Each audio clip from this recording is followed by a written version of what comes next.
me about opening the outfield. Center fielder, right? I'm projecting whether he starts there on day one, I do believe he's going to be the everyday center fielder once this season really gets rolling. That's Parker Meadows. He played in 37 games last year. He was a rookie last year. I expect him to man. He's one of the best. He's the best defensive outfielder on this team. He has potential to be a Gold Glove winning outfielder. Maybe not this year, but very soon. He's elite. He's got plus talent in center field. He's got wheels. He's tall. He's 24 years old. He hits from the left side. Parker Meadows, he's one of those young guys coming up, helping to turn the tide for the Tigers. In right field, I expect Riley Green. This is Riley Green. From last year, he battled some injuries, but when he played, he was an absolute difference maker for this Tigers team. Riley Green, he's only 23 years old.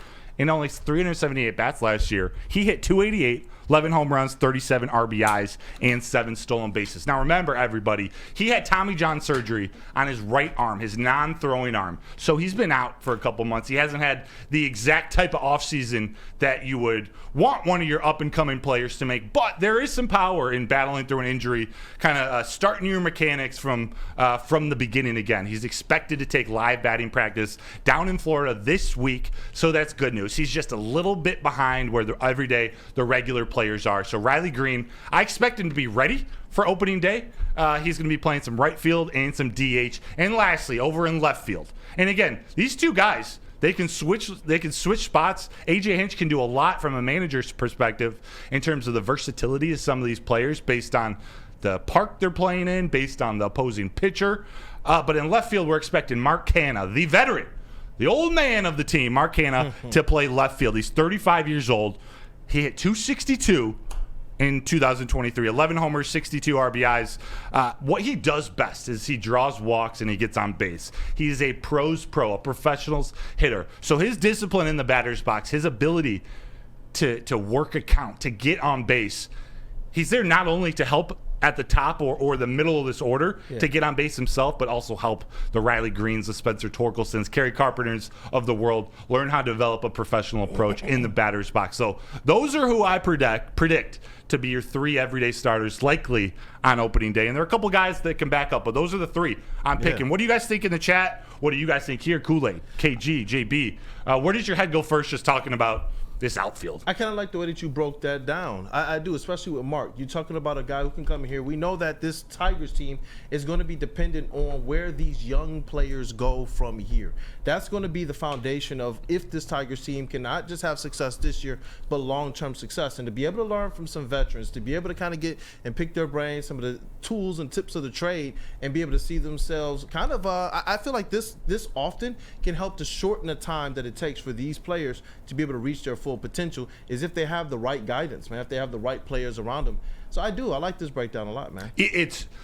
Baseball is one of those sports, and maybe it's because I know it the best, but having a veteran, whether you're a pitcher or a hitter, having a veteran teach you some things, guide you through it, there's a lot of feeling to it, just minor adjustments, whether you're hitting or pitching, that having that veteran experience, knowing what to look for, knowing how to prepare for a game or a pitcher or an at-bat, that's huge. But also with these guys in the outfield, it's going to be a very strong defensive outfield. Mark Canha's above average. He's maybe your most average outfielder on the defensive end, but Parker Meadows, like I said, has potential to be one of the best defenders in baseball. Riley Green, he's an above average to a very good defender in the outfield too. So it's one of those things. Could any of them secure the leadoff role, the leadoff hitter role? That might be Parker Meadows. He hit 232 last year. He's got to get on base a little bit more. He can't strike out as much if he wants to be at the top of the order. Could it be Riley Green? We're going to see Justin Henry Malloy, one of their other young players, compete. Not likely for a starting outfield spot, but he's kind of a liability defensively. But he's one of their best young hitters who may be able to fill in spots in left or right field, may be able to back up a little bit at first base. But he's probably going to be sharing some time with Kerry Carpenter at DH.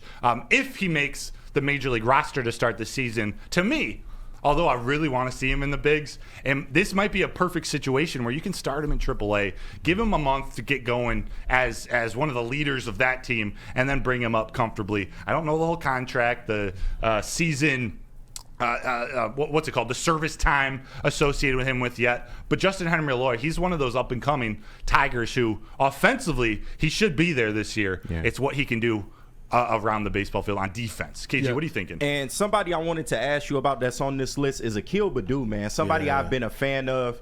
What do you expect from him this year, and what strides do you think he needs to improve on going forward to help this team? Yeah, this is going to be a tough one. He's trying to make this roster. I mean, he may spend some time at the beginning of the season down in AAA again.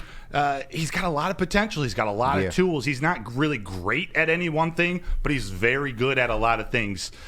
To me, he's probably a really good trade prospect, some trade bait to the other teams. But if you want to try to fit him in here with this Tigers team, he's probably going to be seeing some time platooning in the outfield. He's Baddoo's a left-handed hitter, right? I believe, if I'm not mistaken. Yeah. So when righties are pitching, you may see him play some outfield, maybe see him play some DH. There are times where Parker Meadows may need a day off, Mark Hanna may need a day off. You put him there out in the outfield. He's still a very good defensive outfielder, got a decent arm.